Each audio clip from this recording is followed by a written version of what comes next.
Dans le noir, plongé dans l'horreur.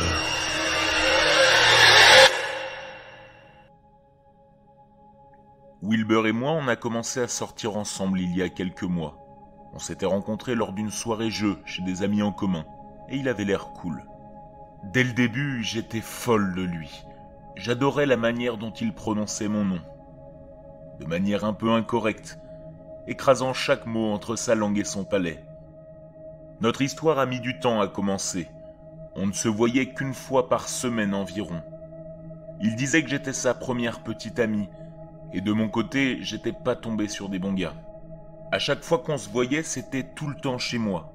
Wilbur disait qu'il préférait mon appartement, que j'avais une plus grande télévision, qu'il était plus facile pour lui d'accéder au mien que pour moi d'accéder au sien. Pour compenser, il apportait de la nourriture et moi je cuisinais les repas. On regardait des films ou on jouait à des jeux vidéo ensemble. Il insistait toujours pour rentrer chez lui le soir, disant qu'il ne voulait pas abuser de mon hospitalité. C'était quand même bizarre que nous soyons toujours chez moi. Mais à chaque fois que j'allais chez lui, j'avais toujours la chair de poule. Pas dans le bon sens. Il y avait quelque chose chez lui dont je ne pouvais me défaire. Les rares fois où on y allait, il me gardait dans le salon exigu aux murs couverts de posters d'animés et de sa précieuse collection de figurines pop.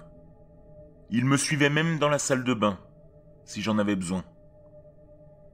Il avait un appartement de taille normale, mais toutes les portes étaient toujours fermées.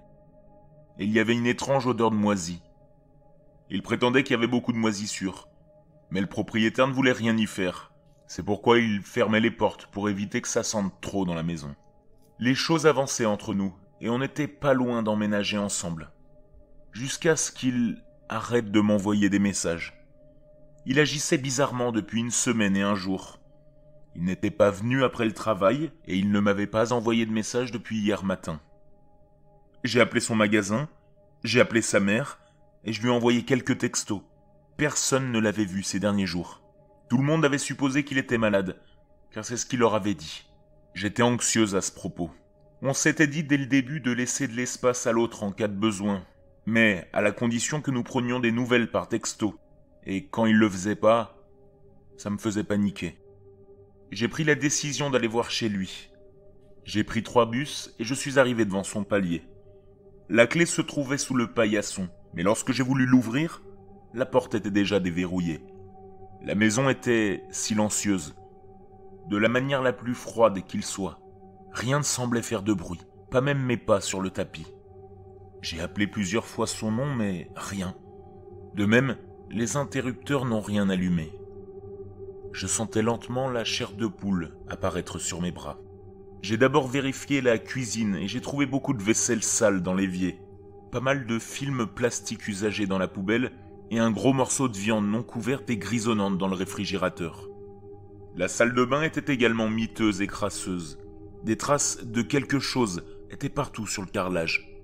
Il y avait une odeur, je n'arrivais pas à trouver à quoi elle correspondait, mais elle était familière. La sensation de dégoût dans mes tripes ne s'est pas arrêtée lorsque j'ai ouvert la porte de sa chambre. J'y étais rentré seulement une fois, mais bon, j'étais vraiment bourré à ce moment-là. C'était la première fois qu'on couchait ensemble, et il m'avait fait rester dans le salon pendant qu'il rangeait sa chambre. Il avait une grande collection de coussins, avec des animés imprimés dessus, des body pillows, comme il les appelle. Le reste de la soirée s'était très bien passé. J'ai hésité avant d'ouvrir la porte, et j'ai décidé de frapper juste au cas où. Chaque coup de poing contre le bois produisait un bruit sourd, qui résonnait dans le couloir exigu. Il y avait quelque chose de gras sur la poignée de la porte. Et comme j'entendais rien de la pièce, j'ai tourné la poignée. « Putain, qu'est-ce que tu fais ?»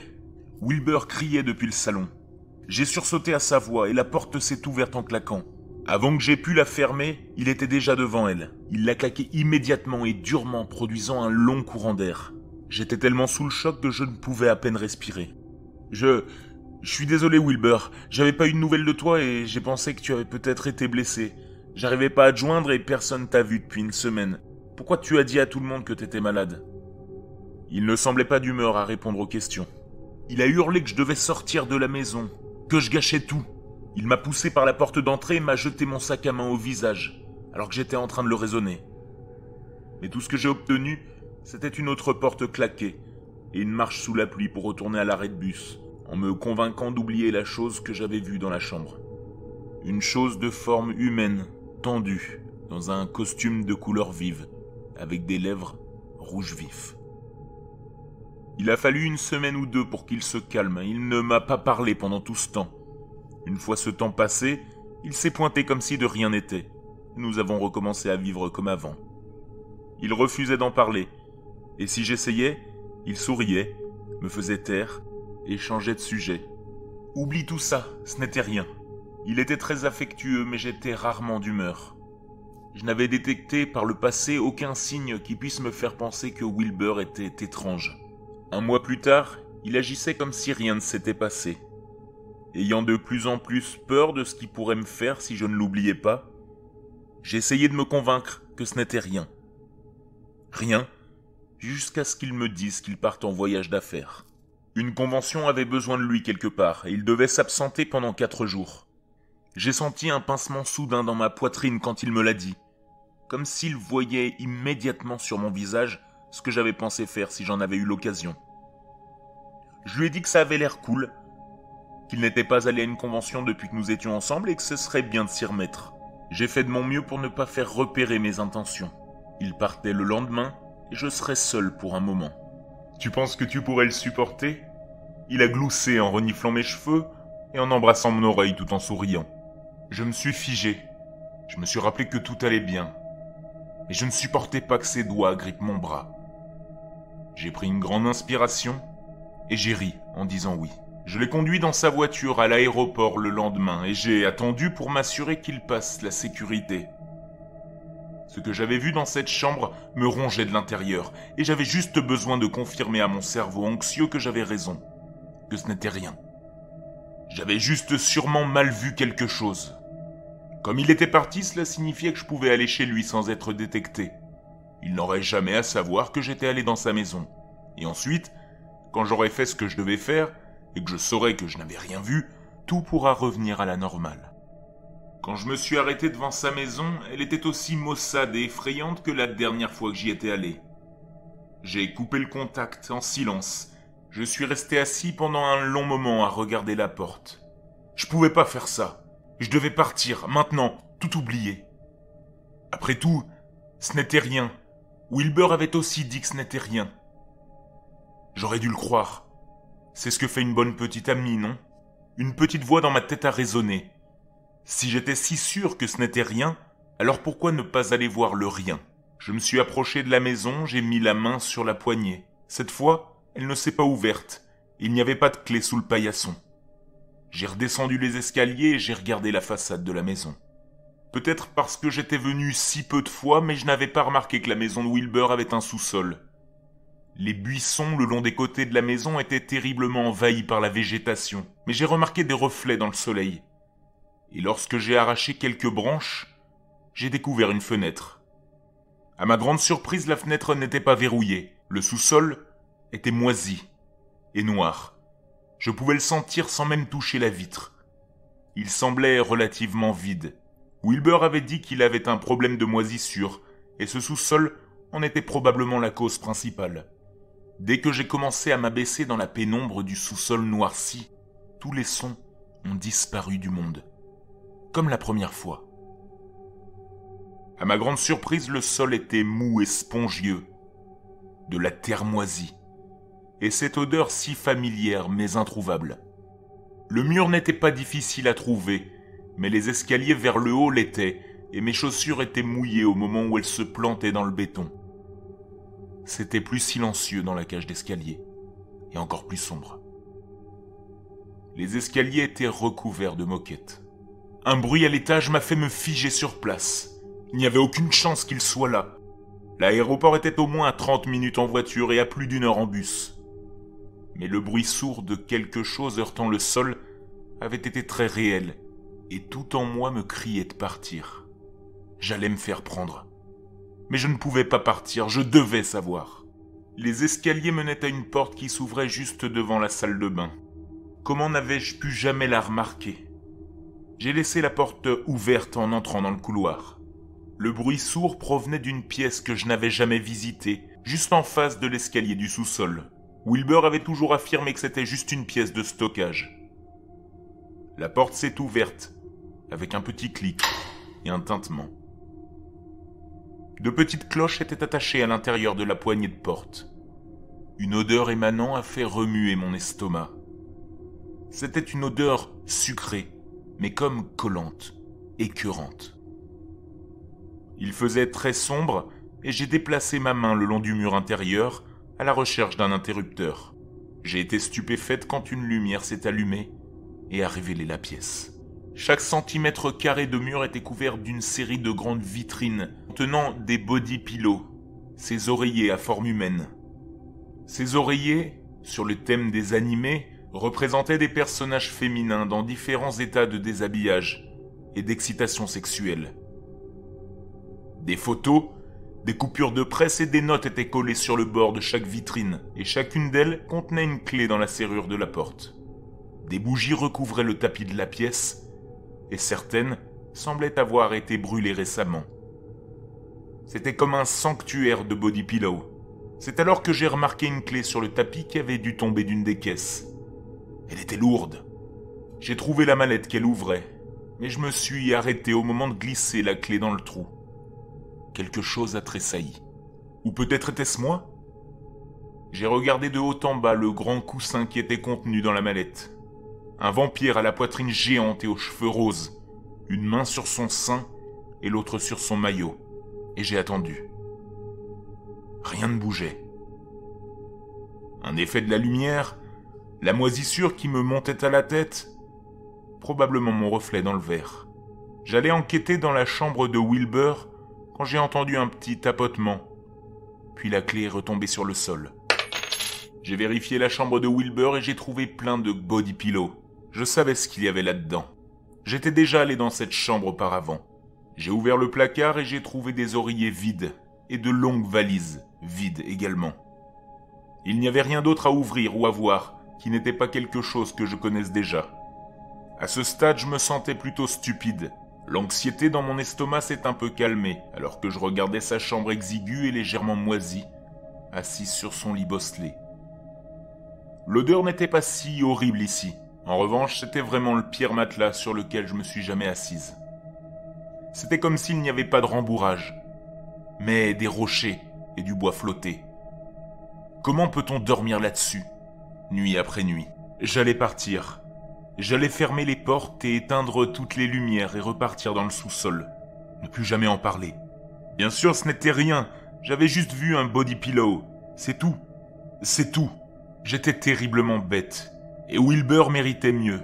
Je m'étais trompé sur toute la ligne. Mon assise sur le lit avait froissé les couvertures, alors je me suis empressé de les lisser pour cacher ma présence. Alors que je posais mes mains sur le drap, pour le lisser, quelque chose m'a repoussé. C'était très léger, mais je pouvais pas imaginer ça. Quelque chose bougeait. Ma peur aurait dû anéantir ma curiosité à ce moment-là. J'aurais dû reculer et partir directement, mais je me devais de regarder. Toutes les émotions que j'avais ressenties au cours du mois dernier se sont accumulées dans mon estomac, et, en tirant sur les couvertures, se sont déversées sur le tapis. Il n'y avait pas de drap sur le lit, et il y avait à peine un lit. Le tissu supérieur du matelas avait presque entièrement disparu, remplacé par du plastique transparent. Et là où les ressorts auraient dû se trouver, il y avait... il y avait des choses qui ne ressemblaient à rien d'humain. D'après leurs costumes, j'ai supposé qu'il s'agissait de femmes, mais leur peau était si tendue contre leurs os, au point qu'elles ressemblaient à des squelettes. Elles étaient couvertes de vieilles coupures et d'énormes bleus. Elles portaient des costumes immaculés, les mêmes costumes que ceux que portaient les body pillows que j'avais vus dans l'autre pièce. Leurs cheveux étaient cachés sous des perruques. Celle qui était la plus proche de moi avait les yeux qui s'ouvraient en vacillant. Et elle a lentement tendu une main contre la feuille de plastique, ses lèvres bougeant à peine. J'ai retiré le plastique autour d'elle et l'odeur fétide m'a à nouveau retourné l'estomac, mais je n'avais rien d'autre à vomir. J'ai touché sa main froide et presque sans vie alors qu'elle fermait les yeux. En touchant les 3 autres femmes, je pouvais dire qu'elles étaient mortes depuis un certain temps. Pas de pouls, pas de chaleur, rien. J'ai appelé les secours sur mon téléphone et j'ai dit à l'opérateur exactement où j'étais, qu'il devait envoyer de l'aide immédiatement. Il m'a dit que la police était en route et m'a demandé de rester au téléphone. Je l'ai éloigné de mon oreille pour mettre le haut-parleur afin de pouvoir utiliser mes mains. C'est alors que j'ai entendu les coups venant de la salle du sanctuaire. Je me suis éloigné de la femme presque morte dans un costume de Magical Girl et je suis retourné dans la chambre d'amis. Mes nerfs étaient en feu. J'ai entendu un doux cri provenant de la mallette sans clé. Je l'ai ramassé et je l'ai glissé dans la serrure, puis j'ai ouvert la porte. Le poids de l'oreiller n'était pas ce à quoi je m'attendais, et il est tombé sur moi dès que la porte a été déverrouillée. Le fond de l'oreiller était ouvert, et 2 pieds dépassaient du rembourrage. Je savais pas trop quoi dire car j'entendais l'opérateur au téléphone dans l'autre pièce qui demandait ce qui se passait. Les pleurs continuaient à l'intérieur de l'oreiller. J'ai déchiré les coutures en retirant le tissu, jusqu'à ce que je trouve la tête de la femme. Elle ne ressemblait pas à un squelette. Sa bouche était pleine de ouates, et quand je l'ai retirée, elle a pleuré bruyamment. « S'il te plaît, ne fais pas ça. Je t'en supplie. Je suis là pour vous aider, j'ai appelé la police. J'ai essayé de dire ça d'une voix rassurante et calme, mais c'était tout sauf ça. » La femme était en très mauvais état, des bleus le long de ses cuisses et de son ventre. Ses 2 yeux étaient noircis, des traces de morsures sur ses seins et sur sa clavicule. J'ai crié à l'opérateur que la police devait se dépêcher, qu'il y avait d'autres victimes ici. J'ai relevé les yeux et j'ai regardé les vitrines. Il y en avait près de 30 comme ça. Comment Wilbur avait-il pu faire ça? La femme dans l'oreiller a attrapé mon poignet et j'ai sursauté. « Je te connais, » elle a dit, les larmes aux yeux. Son nez avait commencé à saigner.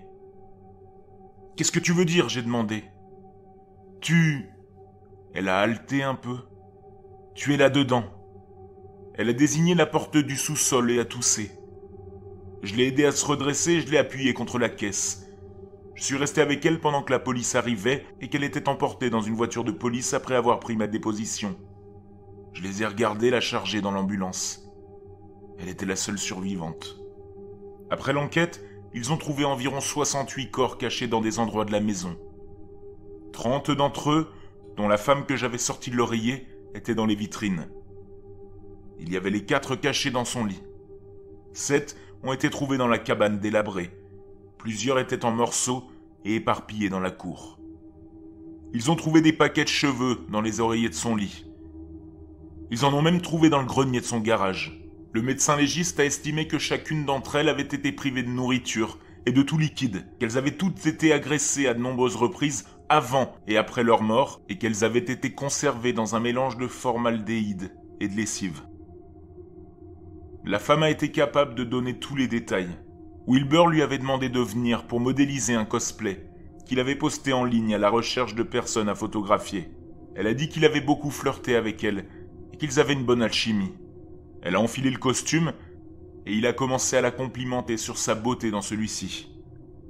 Il prenait des photos et lui faisait prendre des poses de plus en plus érotiques. Il était évident pour elle que cela l'excitait et ils ont fini par avoir des rapports sexuels. C'est là qu'il l'a droguée. Elle a dit qu'elle s'était réveillée sur le canapé de son salon et qu'elle ne pouvait plus bouger. Wilbur l'avait déplacée là et maintenant elle était nue. Il prenait encore des photos d'elle. Il a dit qu'il prendrait soin d'elle si elle faisait ce qu'il disait. Mais ce n'était que des mensonges. Ça a continué à partir de là. La fille était une étudiante d'une ville voisine. Elle ne savait pas depuis combien de temps elle était là. Peut-être déjà quelques semaines. J'ai demandé à la rencontrer. Je voulais savoir ce qu'elle voulait dire quand elle disait que j'étais au sous-sol. Je voulais m'excuser de ne pas savoir ce qui se passait. Mais elle a refusé de me voir. Elle ne voulait rien avoir à faire avec moi ou avec Wilbur. Je ne peux pas entièrement la blâmer. Ce n'est que plus tard que j'ai découvert ce qu'elle voulait dire. Au sous-sol, ils ont trouvé une sorte de cercueil et une housse de coussin mortuaire.